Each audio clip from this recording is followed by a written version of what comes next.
If you've ever wondered what is responsible investing, what is ethical investing, and as a pension holder, why should I care about it? Well, today I sat down with Chloe Horne, who is a responsible investment manager at Nest, and we talked all about the differences between the two and unpacking the misconceptions around how responsible investments actually impact your returns. So I wanted to know, what exactly is responsible investing, ethical investing, the social and working condition impact that you get involved with, and also why I actually need to care about it. At Nest, we manage investments on behalf of pension savers, and responsible investment is a way that we invest that takes into account environmental, social, and governance factors. And the reason why we look at those issues is because we think that it can have an impact on the financial performance of the companies that we invest in. So that's what responsible investment is. Ethical investing is slightly different because ethical investing is more about investing in line with your personal values or beliefs. The reason you should care about it is because these issues will impact the world that you retire into, but it will also impact the money that you save for your pension. Sometimes I feel like all I need to care about is the social responsibility of maybe my workplace, or the workplaces in close proximity of my life. And it's interesting for me because learning more about responsible investment is just showing me that actually, if I care about these things and decisions related to responsible investment when it comes to my pension, I'm actually directly impacting my future. Like you said, it's the future that I'm going to retire into. If a company is not prepared to the transition to a greener economy, they might be impacted by regulation, which can impact their bottom line.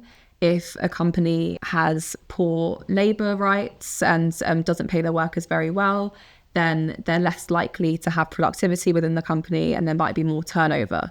So we're looking at these issues because we think they impact company performance. It's almost like I have a seat at the board meetings for all of these companies, and I'm actually, the choices I make when it comes to responsible investing and ethical investing are actually changing the way that they run their company. So if I want to understand a little bit more the differences between responsible and ethical investing, do you have any specific kind of examples you can use to just help me understand the differences between the two a bit better? With responsible investment, for example, we might look at diversity and inclusion of the companies we invest in, because we know that there's a reputational risk if there's a lack of diversity at a company. Whereas with ethical investing, you were looking at issues because they align or misalign with your personal values. For example, it might not necessarily be a material issue to have alcohol in your portfolio. It might not impact the financial performance of a company if they produce alcohol. However, you might not agree with the production of alcohol and so don't want to invest in that. Can you talk to me a bit more about how you actually influence the kind of responsibility, the social impact, the better working conditions? It almost sounds like it could bleed back down to my own working conditions and the companies that I'm actually involved with my day-to-day life. Can you talk to me a bit more about how that kind of circle of influence happens? Yeah, we've come up with 7 issues that we've worked on over the past year. So the first is climate change. So that's looking at how companies are prepared for the transition to a greener economy, but also how they're trying to mitigate some of the risks of climate change. Nature and biodiversity, so thinking about our investments, dependencies and impacts on the natural world, for example, water and soil and forests. The third is human capital or working conditions, so how workers are treated, how they're being paid. And this is a really big one for us because 1/3 of UK workers save with Nest. And so it's likely that a lot of the companies that employ workers, those workers are the same ones that save with us. So we think we should be using our influence in those companies to make sure that the working conditions are good for our members. So this is really eye-opening for me to understand that actually I need to care a lot more about just my workplace and their decisions that they make. Yeah, absolutely. And the fourth is human rights. So that includes things like modern slavery.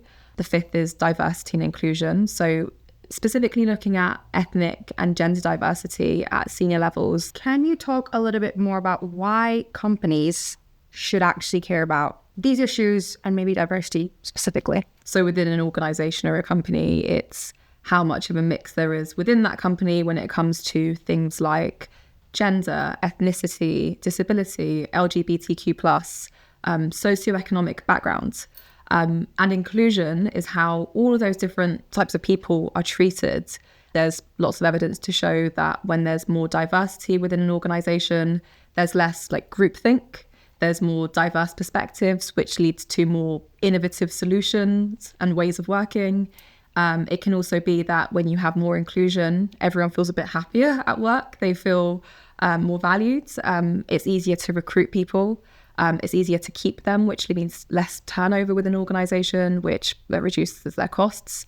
So I think this illustrates how different ESG issues can lead to better reputations, better staff retention within companies, and better outcomes, productivity, and innovation.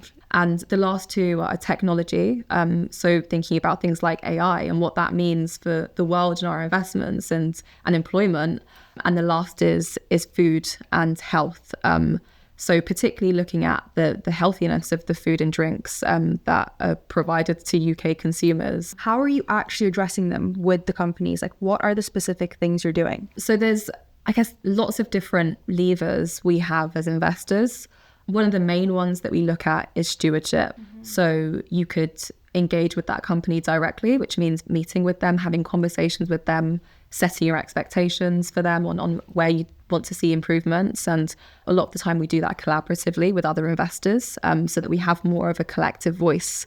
Another way that we can address these issues is using our voting rights. So if we invest in a company and we're a shareholder in the company, it means we have rights as owners in that company to vote on specific things. Is there an example of a way that you've actually tackled that issue using the influence that you have? I think one example I like to talk about quite a lot is some work we did with Sainsbury's, which I think is quite a big name in the UK. They're a massive employer. So we'd worked with an organisation called Share Action, and we collaborated with other investors to ask Sainsbury's to pay the real living wage to both their directly employed workers and their third-party contracted staff. And Sainsbury's actually ended up paying the real living wage in the end. So I thought that was such a big impact. They employ so many people, and you can just imagine how many lives have been slightly uplifted by that increase in salary.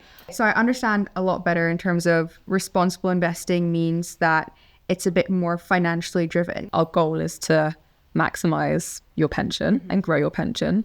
And that means investing in companies that will be successful in the long run. And we think the companies that will be successful in the long run are addressing and managing environmental, social, and governance risks and taking advantage of those opportunities as well. I'm kind of starting to understand that when I retire into a world, I need enough money to be able to also retire into a world that makes me feel good, which I didn't think was considered so deeply. If you like this video, subscribe for more.